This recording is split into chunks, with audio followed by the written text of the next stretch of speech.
Whoop whoop hello.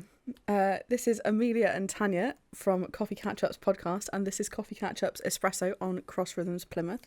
And today we are doing another get to know us episode because we actually had quite a good amount of fun doing the last one. That was a weird way to say it. Good amount of fun. We had good fun doing the last one. It was a good amount of fun. Not too much fun, but not too little fun. A good amount of fun. Yeah, we're being realistic about this. No, it was great. It was great fun. So we decided to do another one. And we're going to start off with talking about work. So we did talk about in the last one what we do. We will remind you in a minute. But Tanya, my question to you is, what do you love and what do you hate about your work? Oh, good question. Yes. So my job is I'm an actor, a freelance actor. I'm also a freelance video editor. So that's a lot of freelance. That's a lot of managing your own stuff. Woo! What do I love about my job? Well, let's focus on the positive. I am doing the job I love, actually. That is amazing. So that's a big one, isn't it? Yeah. I wanted to be an actor for ages, and one of the huge things which I have to think about every now and then when I reflect on my life is actually, I don't know, 10 years ago, for example, your goal was to make your living from acting. Yeah. And now I do. That's amazing. And that's great. And I love it. And there are times, you have contracts. I work contract to contract. You have contracts that you enjoy, and then you have contracts that you love. And those ones are the highlights of my career, like my job, where I go, this is why I did this, and I love it. And I'm on stage, I'm exploring different characters. Often the rehearsals are my favourite bit, where you get to sort of mess around and play around with, and find what you're doing. So I love that. I love performing, and I love being creative. However, I am self-employed. Whoop whoop, yay, self-employed. So with that, there's the obvious things of having to organise yourself. You have to be very self-motivated. And then with acting specifically, there's a lot of rejection. I'm so good at rejection these days. But I've got my strategies to cope with it, but when you have a lot of auditions that are no's, no, it can get to you, and it is about sort of helping to look after yourself when that happens. And so that can be quite a lot. And then, although this is a fantastic thing in many ways, I get to tour the country for my job. It's great. I get to be in beautiful places. I was in York the other day. Love York. So beautiful. Love York. But at the same time, that's a lot of going away. It also means that you're not necessarily always available for things that you might want to, like seeing friends or family events or whatever. So there's a bit of a balance there. Yeah, for sure. Still a really interesting job, though. Thank you. Not one that many people can claim to have or have done. So, it's pretty cool. I don't know. Quite a lot of time people will say, well, I did drama at school.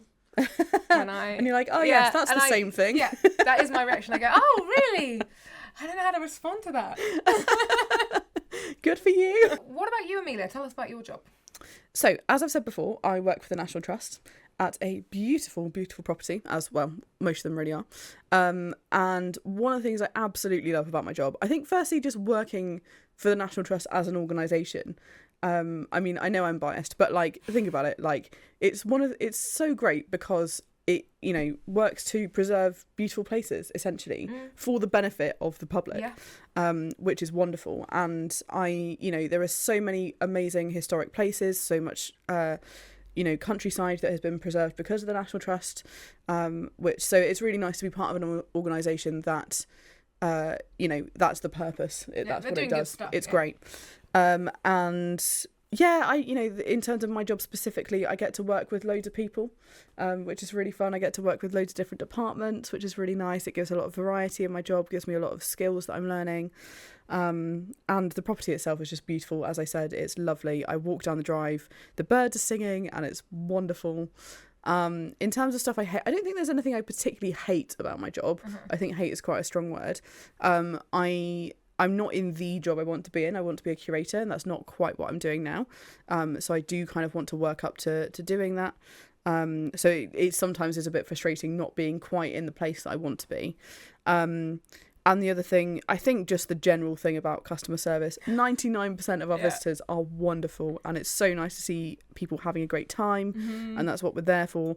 But you always get some people who are unnecessarily difficult or unkind. Yes, working with the general public, what could possibly go what wrong? A joy, honestly. It's it's lovely. So Some people are just they're just having a bad day, or they're just being a bit difficult, or their brains work differently to yours, and it can end in frustration and sometimes some conflict. But that's okay, because we just deal with it and we move on. Absolutely, I'm sure there's lots of people that can relate to what you just said. Yeah, for sure.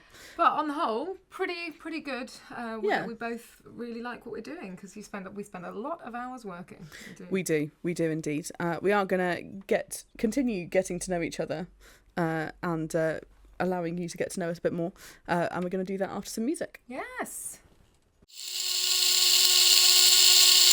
Hello, welcome back to Coffee Catch-ups Espresso with Amelia and Tanya. We've been kind of letting you guys get to know us a little bit better, as we did in a previous episode, and we liked it so much, we're doing it again. So my next question to you, Tanya, is how do you like to chill? Several things. It really depends kind of how I'm feeling and what time of year it is and what's going on. Sure. For me, one of my favourite things for, like, I don't know, if I've got a lot of time that will help me chill mentally, Sure. like mental health, is actually going for a hike. I talk about it a lot on both our podcasts and on the radio. I love hiking. I'm a big fan. You can often find me roaming Dartmoor. And I love hiking by myself. I think it's really, like, it clears my head. I also love hiking with other people, but particularly if I need time. Yeah, sure. I need me time. I go onto the hills and I hike, and I try and do that even when I'm touring and things like that. But sometimes it's not possible.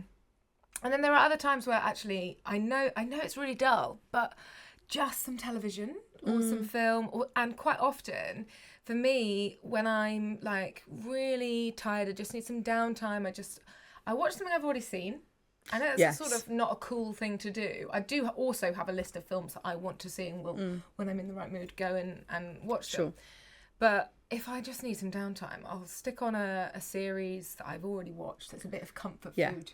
Yeah, like, I know what you mean. Of comfort watching. So that's quite nice to sort of just chill. Oh yeah, I'm thinking about my like 5th rewatch of Criminal Minds at the moment, just because I just love it. Or like New Girl, I think I've seen about 7 times.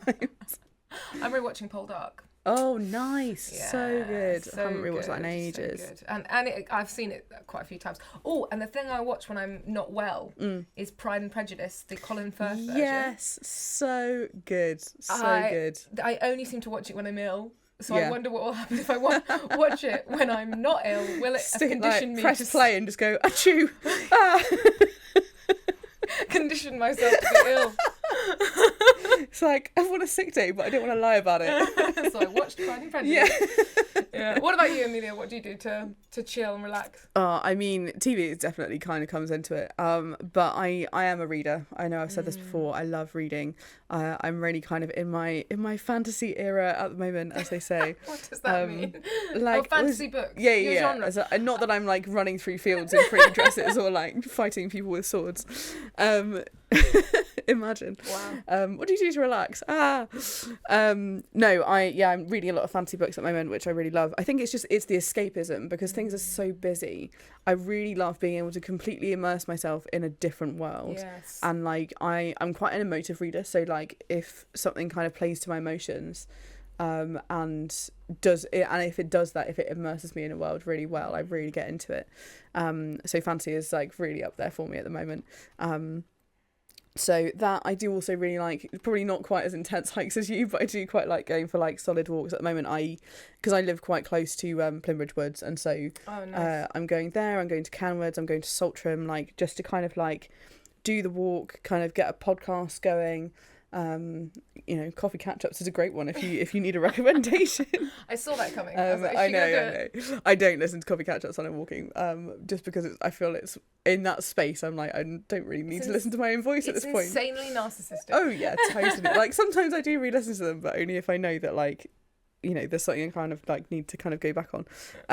But yeah, I'm getting into sermons from VOUS Church, VOUS.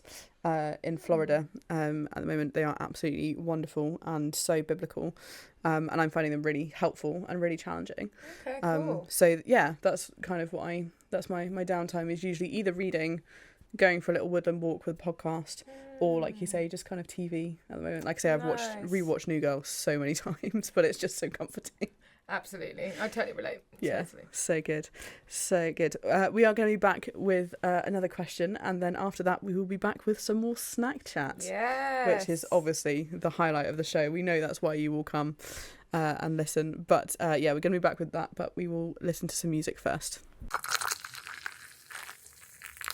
Poop Palais, we are back on Coffee Catch-ups Espresso with Amelia and Tanya. We've been getting to know each other a little bit better. And my final question to you, Tanya, before we do delve into the world of snack chat, is a bit of a deeper one. Yeah. When have you been most challenged? Oh, that is a deeper one. What good question. Oh, well, I think a couple of things spring to mind. I think some of my work last year, actually, I found really challenging. I've spoken about it on a separate episode if anybody caught that, but it was a contract I was doing in prison with a Christian theatre company called Forefront Theatre. Shout out to them. We were going into male prisons. We were delivering a theatre show and then a workshop, and we chatted with the prisoners. And without going into it in too much detail, it was one of the most challenging experiences of my life because it was a world I didn't know much about, and I was really nervous. I was the only woman involved. And yeah, I was like, I don't know what to expect. I'm really nervous about stepping into this place and the judgment or the comments or the what's going to happen. And also, more than that, am I going to be able to actually do my job properly? How is there something about me so unrelatable to them that this is going to go disastrously? And I just remember the fear of not knowing being really challenging, and then some difficult work dynamics as well. And actually overcoming that and like seeing what God could do in that space when you're really nervous and you just go, well, I can't do this myself. I'm just going to lean on the Lord because I haven't got the skills. And seeing what he could do through me and how he could use me and bless other people through very little that I could offer was a really challenging and also very rewarding experience. Yeah. And then on another slightly less, I suppose, uplifting front, I think heartbreak teaches you a lot of and poses a lot of challenges. Oh, yeah. I think there's a year in my life. I think we all have, not all of us, but a lot of us have years that everything seems to go wrong all at once. Yeah, sure. And loads of these things just pile up on top of you, and you're like, oh my goodness, I cannot cope. And heartbreak and mental health problems were a huge part of that for me. And getting through that and being able to sit here today going, I am so much stronger. I call it like walking through fire for me personally. Yeah. Like I went through that and that, which were all really hard things to go through. And I went through all of them at the exact same time. Yeah. And look how far I have come. Look what God has done. Yeah. And at the time, it didn't feel like that. At the time, it was just I'm just going to stay alive today. And then tomorrow, I'm going to stay alive again. And then eventually I'm here now, and I look back on that time and I go, wow, yeah, what a challenge that was, and I would never want to live through that again. But actually, look what God has done, and the strength that comes through challenges. Yeah, wow. That's amazing. I think because we got to know each other sort of partway through that year, didn't we? And like, you're right, like looking back on it, I just, sentimental moment. I'm incredibly proud of how far you've come. And it has been so encouraging to see what God's done in your life since that point, because you're quite a different person, actually. Like, not in terms of like personality, but like, you know, in terms of your, like, the character growth. It's been amazing. The maturity. You wouldn't know from our snack chats that like, sometimes it can be mature. But like, you're a great person before, and you still are a great person. But like, yeah, it's just seeing what God's done in your life has been so encouraging for me. Yeah, and what I would say on the back of that, you know, it's so easy to say years later, it's all going to be fine. You'll be okay. Just keep going. Just put one foot in front of the other. It's really easy to say that when you've come through the majority of it. But I just want to say, if anyone is listening and they're going through a really difficult time, maybe you're struggling with your mental health or you're feeling the pain of heartbreak, I want to encourage you that it is okay to not feel like it's all going to be okay, but it is all going to be okay. Just genuinely take a breath and get through today. Yeah, absolutely. So true. Yeah, amazing. Cool. Well, did you want to follow that? How does one follow that? I actually don't even know. Yeah, when I've been most challenged, I think. Yeah, so before I worked for the National Trust, I worked for a different company, and it was a job that I got because I needed a job, you know.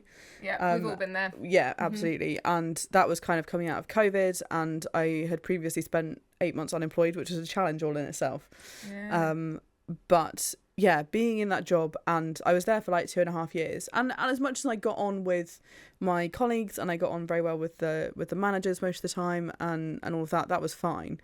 But because it wasn't where I wanted to be in life, the frustration of that was intense. I think particularly because, you know, you come out of uni and you've got this sort of vision. It's like, okay, this is my next step, and that's the step after that.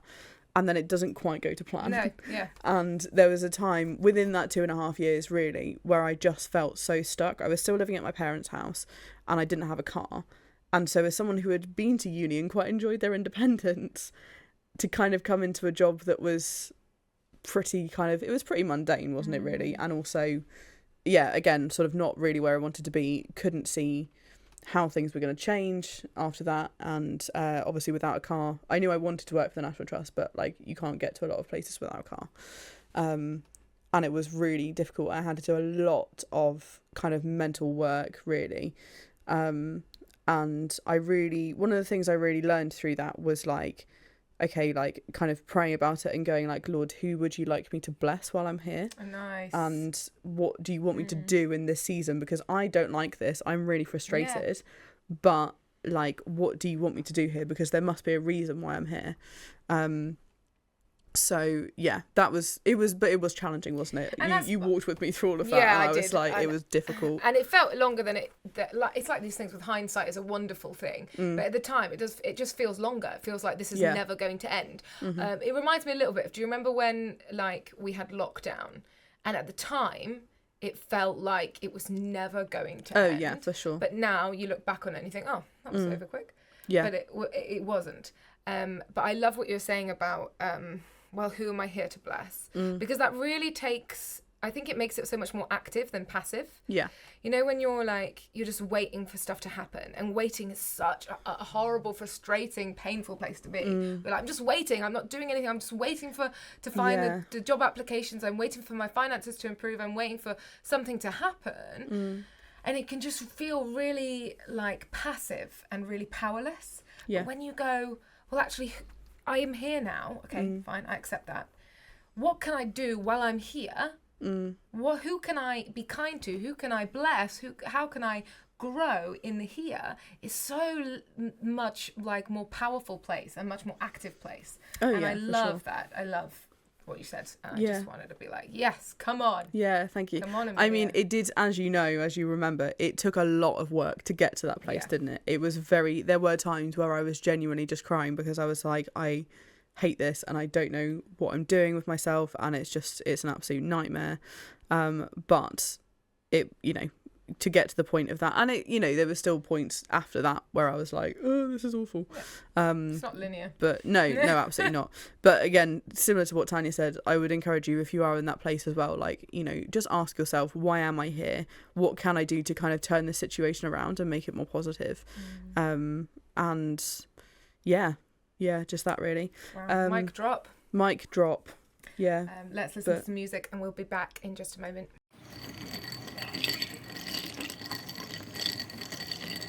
So, hello, we are back on Coffee Catch-ups Espresso, and we have been getting to know each other a little bit better. We have. And as it has come to Snack Chat, which is arguably the best part of the episode, we are going to talk about meals that represent us. Yeah. So, Tanya, if there was a meal that were to represent Tanya, what is it? So I have struggled to answer this. Like, I've been thinking about it, and I was like, I don't know what to say. Okay. So I've gone for, I think you know when you're looking in the fridge and you're like, I've got to use up all these leftovers. Now, I am not saying that I am leftovers.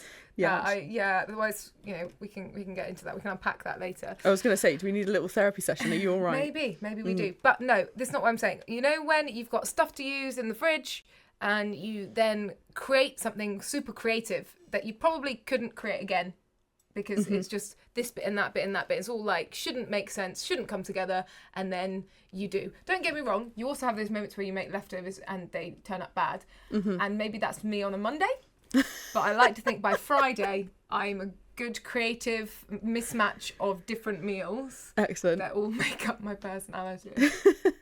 No, I like that. It's very creative because it sounds quite self-deprecating when you first say it. It does. But then when you explain it, it's like, actually, no, I see that works. I like that. And you also never know what you're going to get, which is also kind of true in a good way. If I was to sit here and be like, I am the best meal ever, I am a excellently cooked steak. I'm not sure if that's the best meal ever. I take that back. Or whatever. That would be insanely arrogant. It would, but I was supposed to say I was a mild curry. That wouldn't be true because I'm not a mild curry. I just really love the sentence. I am a well-cooked steak. It's just really... It's just one that I'd really love to take out of context and just put on a quote board for him. I feel like we do need a Coffee Catch-ups Espresso quote board, or just Coffee Catch-ups in general because of the podcast as well. Utter chaos. It would, anyway, but it would be quite Amelia, enjoyable. tell us how to answer this question properly. What meal do you represent? Oh, God. Well, I don't know about answering it properly, but I'm going to try and say this because when I thought about saying this before, it was a bit disjointed, but we're going to try and go with it. So, the meal that I've chosen to represent me is a Peruvian chicken curry called ají de gallina, which literally just means, like, spicy chicken, essentially. Nice. Well, I mean, as I've talked about before, I have been to Latin America. I have a great love for Latin America, and so obviously it had to be a Latin American dish, right? So it's Peruvian chicken curry, and what you put in it, you kind of don't expect what you get out of it, if that makes sense. So like, you obviously you've got like chili in there because it's a curry, like a little bit spicy sometimes, not spicy. just kind of like Yeah, I won't go into that. That could get weird. A little bit spicy. And then the sauce itself is made from milk and bread, which you would not assume would come out nice, but it does. So, you've turned something two quite sort of potentially quite mundane ingredients into something that's actually very nice. Okay. And then you also put walnuts in the sauce. Bit nutty, which is You're a bit nuts, that's what you're saying. Yeah, essentially. Yeah. I agree. And then there's also parmesan in the sauce. Bit salty. So, you've got this kind of like combination of stuff, but hopefully overall it comes out as quite a nice thing. And I think that's kind of me. It's like, there's a few things that are a bit on the surface look a bit mundane, and also some things that you don't quite expect in there, but hopefully overall it comes out in a very nice combination. Do you know what? I feel like I'm living in a different planet right now. This conversation, I don't think I'd ever pictured in my life that at any point I would ever be having a conversation like this. Oh no, I know, me neither. But that's I very enjoyed true. your answer very much. You've obviously thought about it way more than I thought about my answer, which I think also sums you up a bit better. I mean, yeah, not necessarily, but yeah, here we are. Anyway, if you have a meal that you think represents you, we would also love to hear from you and get to know you guys a bit better too. Do you think about the questions that we've asked each other as well? We would really love to get to know you guys, as I say. So if you want to contact us, you'd be very welcome to do so. We are coffeecatchupspodcast@gmail.com, and we are also on Facebook and Instagram and also TikTok because we're down with the kids. So I'm not down with the kids. No. Disagree with that. For me, well, you for might you, because I manage not. the TikTok, I can say that, but you don't because you stay away from it, which is fair enough. TikTok. I wish I kind of could, but do you say not top tick? I don't talk tick or TikTok. And on that note, thanks so much for listening.